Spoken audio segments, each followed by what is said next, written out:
Hi, friends. The story I'm going to read to you today is called Mrs. Toggle's Zipper, and it's written by Robin Pulver and illustrated by R.W. Alley. This is one of my favorite stories to read. It's a winter story. Obviously, you can tell they're all wearing coats and there's snow on the ground, no leaves on the trees. I love this story. It's a fun one, and I hope you enjoy it.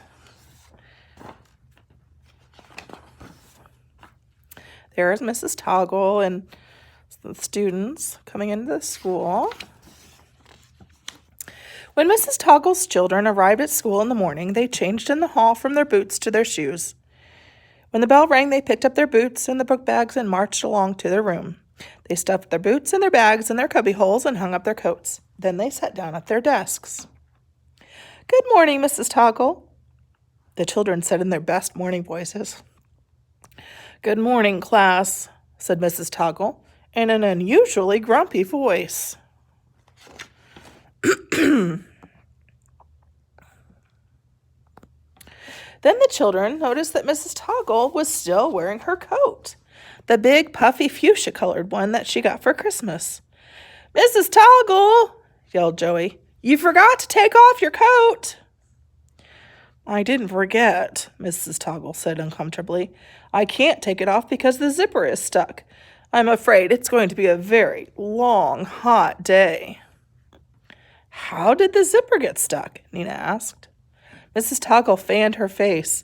"How does any zipper get stuck? First, a tiny bit of cloth gets caught in it, then you pull and keep pulling a little too hard, and before you know it, you're trapped in your coat, like your hand in a cookie jar." Look, she's fanning herself. She is hot. The children gathered around Mrs. Toggle's desk to see for themselves. "Yup," said Joey. "That zipper sure is stuck." The others nodded. "Well, what's worse," said Mrs. Toggle, "the thingamajig is gone." "The what?" said the children. "The thingamajig that you pull the zipper up and down with. Mine is lost." "Oh," groaned the children. They all thought happily about their own coats hanging on hooks, and their zippers open and the thingamajig still on. "Maybe we can help," said Caroline. "It's worth a try," said Mrs. Toggle. Mrs. Toggle braced her feet on the floor. She leaned forward in her chair and held out her arms. Some children grabbed one sleeve, some the other sleeve. Paul and Nina grabbed fistfuls of collar. "Now!" yelled Mrs. Toggle, and everybody pulled. And everybody landed, with thuds, bumps, and a heap, on the floor. Mrs. Toggle's collar was as far as her nose, but no further than that.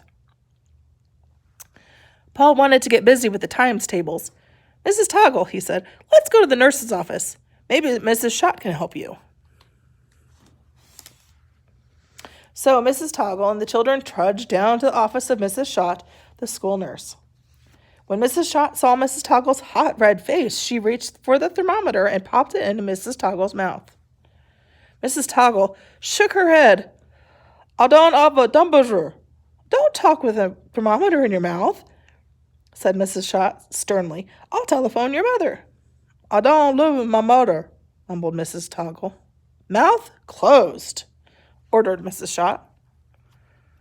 I wonder why she's talking so weird. Nina spoke up. "She's not sick, and she doesn't live with her mother because she's a grown-up. Mrs. Toggle is hot because she can't get her coat off. The zipper's stuck, and the thingamajig is lost." "Then we must pull it off," said Mrs. Schott. "Oh, we tried that," said Paul. "This time we'll add a bandage," the nurse answered. "Bandages make boo-boos better.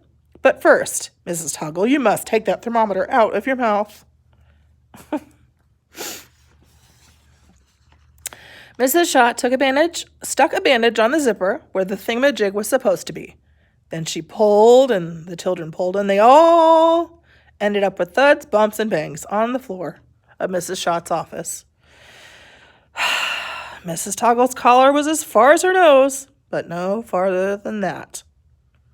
Mrs. Schott shook her head. "I must call the principal. He'll know what to do with you." The principal, Mr. Stickler, left important matters on his desk to hurry to the nurse's office. Mr. Stickler frowned when he saw Mrs. Toggle. Mrs. Toggle, it's against school rules to wear your coat all day. I am sorry, Mrs. Toggle said, but I can't take my coat off. The zipper is stuck. Tell them about the thingamajig, said Nina. The what? Asked Mr. Stickler. You know, said Paul. The what's it? The doodad, said Caroline. The whatchamacallit, said Joey. My students are right, said Mrs. Toggle. The thingamajig is missing from my zipper. The principal frowned again.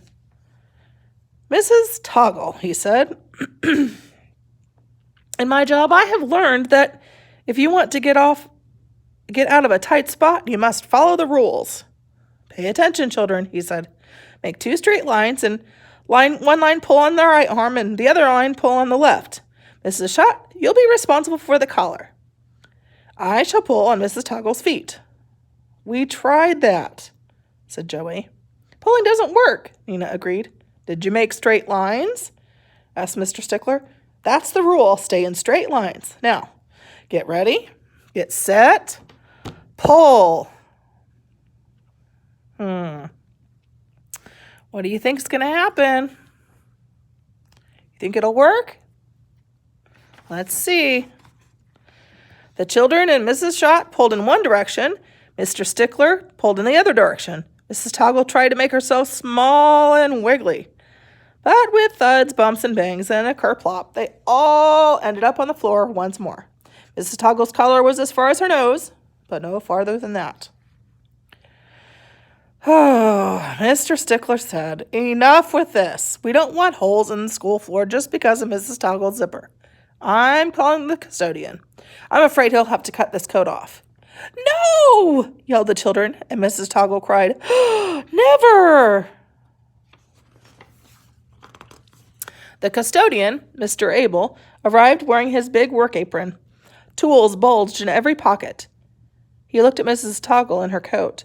Is the building too cold for you? He asked kindly. Maybe the thermostat's off. I'll go check. Wait, said Mr. Stickler. See, said Caroline, Mrs. Toggle can't get her coat off because the zipper's stuck. Yes, the principal said, and there's a problem with the thingamajig. Mr. Abel listened carefully. He said. I can see the pull tab is gone. The what? Said the children and Mrs. Toggle and the nurse and the principal all together. I said, the pull tab's gone. Don't worry. I've seen worse. Mr. Abel pulled a pair of needle-nose pliers out of one huge apron pocket.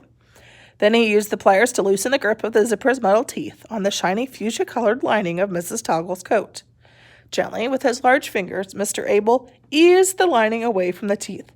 Then he slid the zipper down, down, down. It opened completely. Mr. Abel helped Mrs. Toggle off with her coat.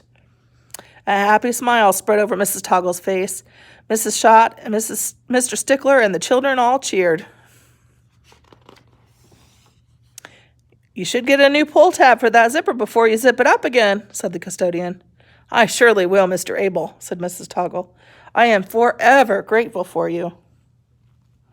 The principal went back to his important matters, and Mrs. Schott rushed off to check a child for the chicken pox. Mrs. Toggle and the children traipsed back to the room to tackle the times tables. Mr. Abel pulled a small pad from his huge apron pocket and wrote himself a reminder. Remember to look up thingamajig in the dictionary.